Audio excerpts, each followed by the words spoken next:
Lately, I have reflected Ultimamente tenho refletido nas muitas experiências maravilhosas que tive na vida. Ao expressar gratidão ao meu Pai Celestial por estas bênçãos e oportunidades maravilhosas, dei-me conta, talvez mais do que antes, de quão decisivos foram os anos de formação da minha vida. Muitos dos momentos mais importantes e marcantes da minha vida aconteceram quando eu era rapaz. As lições que aprendi naquela época formaram meu caráter e moldaram meu destino. Sem elas, eu seria um homem diferente e estaria num lugar muito diferente daquele que estou hoje. Esta noite, gostaria de falar um pouco sobre algumas dessas experiências e do que aprendi com elas. Nunca me esquecerei de um jogo de futebol americano no curso médio contra uma escola rival. Eu jogava no ataque e minha tarefa era bloquear o defensor da outra equipe ou tentar ficar livre para que o lançador pudesse arremessar para mim. A razão de eu me lembrar tão bem daquele jogo em particular é que o sujeito do outro lado da bola, o jogador que eu devia bloquear, era um gigante. Eu não era exatamente o atleta mais alto do mundo, mas acho que o outro sujeito talvez fosse. Lembro-me de ter olhado para ele achando que tinha o dobro do meu tamanho. Não se esqueçam de que, quando eu jogava, não tínhamos o equipamento de proteção que os jogadores usam hoje. Meu capacete era de couro e não tinha proteção para o rosto. Quanto mais eu pensava na situação, mais me dava conta de que se deixasse ele me pegar, teria de torcer pela minha equipe durante todo o restante da temporada do leito de um hospital. Por sorte, eu era ligeiro e durante a maior parte do primeiro tempo, consegui evitá-lo, exceto numa jogada. Nosso lançador atrasou a bola para fazer o passe. Eu estava livre. Ele jogou a bola e ela veio na minha direção. O único problema era que eu estava ouvindo alguém que chegava correndo pesadamente atrás de mim. No momento de lucidez, percebi que se eu pegasse a bola, muito provavelmente passaria a ser alimentado por um tubo. Mas a bola estava vindo na minha direção e minha equipe dependia de mim. Por isso estendi as mãos e, no último instante, olhei para cima. E lá estava ele. Lembro-me da bola chegando às minhas mãos. Lembro-me de ter me esforçado para segurá-la. Lembro-me do som da bola caindo no gramado. Depois disso, não sei exatamente o que aconteceu, porque o gigante me atingiu com tanta força que fiquei sem saber em que planeta estava. Uma coisa de que me lembro bem foi uma voz bem grave, em meio a uma visão turva, dizendo: "Bem feito por estar na equipe errada." William McKinley Oswald era meu técnico na equipe de futebol americano do curso médio. Ele era um ótimo técnico e teve grande influência na minha vida, mas acho que ele deve ter aprendido seus métodos de motivar os jogadores com um sargento do exército. Naquele dia, em seu sermão no intervalo do jogo, o técnico Oswald lembrou a equipe inteira do passe que eu deixei cair. Depois apontou bem para mim e disse: "Como é que você foi fazer uma coisa dessas?" Ele não estava falando com uma voz mansa e delicada.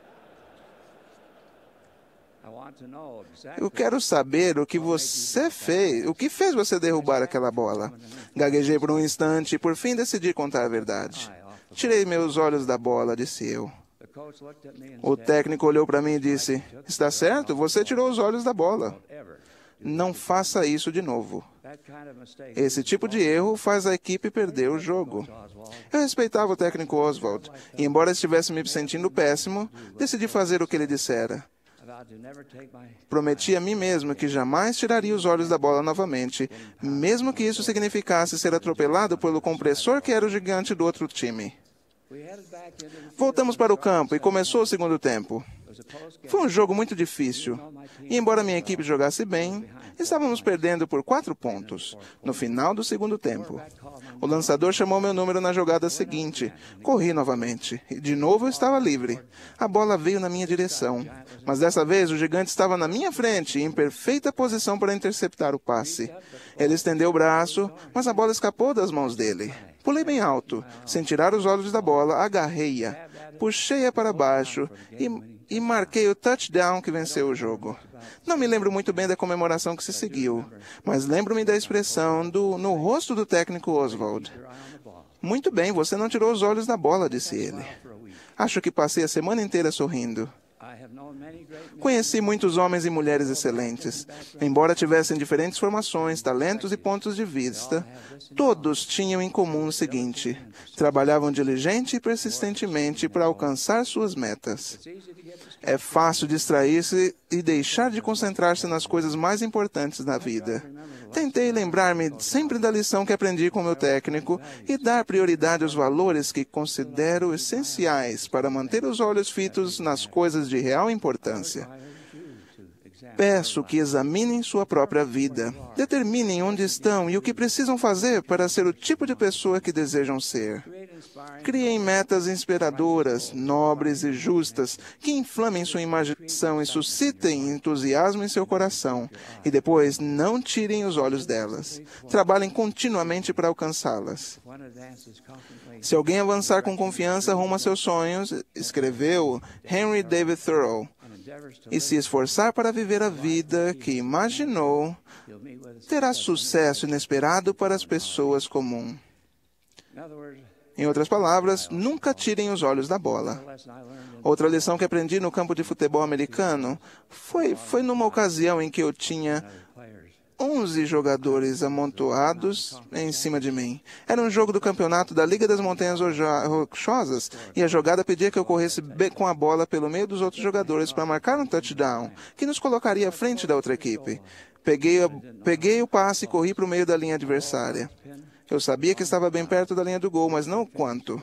Embora estivesse preso embaixo daquele monte de jogadores, estendi a mão alguns centímetros e procurei senti-la. A linha do gol estava a 5 centímetros de distância. Naquele momento, eu fiquei tentado a empurrar a bola um pouco mais para frente. Eu poderia ter feito isso. Quando os juízes finalmente tirassem os jogadores de cima de mim, eu seria um herói. Ninguém ficaria sabendo. Eu tinha sonhado com aquele momento desde menino. E ele estava ali, bem a meu alcance. Mas então lembrei-me das palavras de minha mãe, Joseph. Sempre me dizia ela: faça o que é certo, sem se importar com as consequências. Faça o que é correto, e as coisas darão certo no final. Eu queria desesperadamente marcar aquele touchdown. Porém, mais do que ser um herói aos olhos de meus amigos, eu queria ser um herói aos olhos de minha mãe. Por isso, deixei a bola onde estava, a 5 centímetros da linha do gol. Eu não sabia na época, mas aquela foi uma experiência decisiva na minha vida.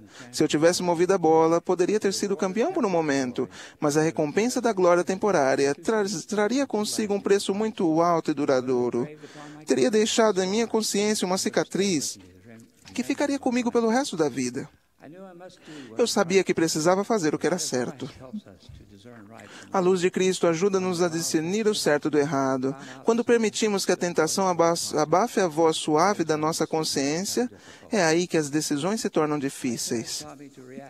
Meus pais me ensinaram a reagir rapidamente quando surgisse uma tentação dizendo não, imediata e vigorosamente. E recomendo o mesmo conselho a vocês: fujam das tentações. Outra lição que aprendi foi a alegria de servir ao próximo. Já falei sobre como meu pai, que era o bispo de nossa ala, me pedia que enchesse meu carrinho e entregasse alimentos e suprimentos necessários na casa das famílias necessitadas. Ele não foi o único que teve o desejo de ajudar os aflitos. Há 75 anos, o bispo William F. Pershon presidia a ala 4 da estaca Pioneer de Salt Lake City. Ele era imigrante alemão, converso, que falava com um forte sotaque. Era um ótimo executivo, mas sua característica mais marcante era sua grande compaixão pelo próximo. Todas as semanas, na reunião do sacerdócio, o bispo Pershon fazia com que os portadores do sacerdócio arônico recitassem esta frase: o sacerdócio significa serviço. Como tem o sacerdócio, eu servirei. Não era apenas um lema. Quando as viúvas precisavam de ajuda, o bispo Pershon e o sacerdócio arônico estavam lá para ajudar. Quando uma capela estava sendo construída, o bispo Pershon e o sacerdócio arônico estavam lá. Quando era preciso arrancar ervas daninhas ou colher beterrabas e batatas na fazenda do bem-estar, o bispo Pershon e o sacerdócio arônico estavam lá. Mais tarde, William Pershon serviu na presidência da estaca, onde influenciou um jovem bispo chamado Thomas S. Monson.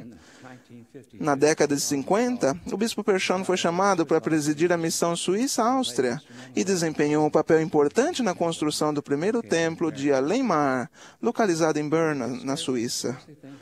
Era difícil pensar no bispo Perschon sem pensar em sua preocupação e compaixão pelas pessoas e seu incansável compromisso de ensinar essa mesma qualidade aos outros. Dos rapazes do sacerdócio arônico que ele presidiu como bispo, 29 também se tornaram bispos. 10 serviram em presidências de estacas, 5 tornaram-se presidentes de missão, 3 aceitaram o chamado para presidir um templo e 2 serviram como autoridades gerais. Esse é o poder de um grande líder. Esse é o poder do serviço. Embora não compreendesse totalmente na época, está claro para mim que essas lições, e muitas outras que aprendi quando jovem, serviram de alicerce sobre o qual todo o restante de minha vida foi edificado. Todos temos dons espirituais. Alguns são abençoados com o dom da fé, outros com o dom da cura. Na igreja como um todo, todos os dons espirituais estão presentes. Em meu caso, talvez um dos dons espirituais pelos quais mais sou grato é o de ter sido abençoado com o espírito obediente. Quando eu ouvi os sábios conselhos de meus pais, os líderes da igreja, prestava atenção e tentava incorporá-los a meus pensamentos e ações.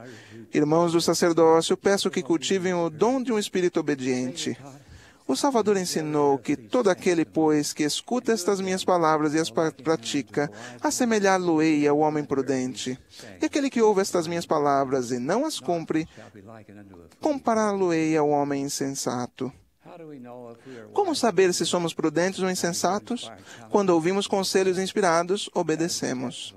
Esse é o teste da sabedoria ou insensatez. De que adianta ouvir conselhos sábios se não seguirmos o que nos dizem? De que vale a experiência se não aprendemos com ela? Que utilidade tem as Escrituras se não valorizamos suas palavras e as incorporamos em nossa vida? O presidente Gordon B. Hinckley prometeu que o Pai Celestial derramará bênçãos sobre aqueles que forem obedientes a seus mandamentos. Confirmo o que ele disse. Testifico que Jesus é o Cristo, o Salvador de toda a humanidade. Testifico que Deus está sempre perto. Ele se importa com seus filhos e os ama. Profetas, videntes e reveladores guiam o progresso da Igreja restaurada de Jesus Cristo. O presidente Gordon B. Hinckley é um profeta moderno para a Igreja e para o mundo. Agradeço ao meu Criador por esta vida maravilhosa em que cada um de nós tem a oportunidade de aprender lições que não compreenderíamos plenamente por qualquer outro meio. Meus queridos irmãos, estabeleçamos metas justas e esforcemo-nos para alcançá-las. Façamos o que é correto e ajudemos com amor as pessoas a nosso redor. Presto o meu testemunho disso, em nome de Jesus Cristo. Amém.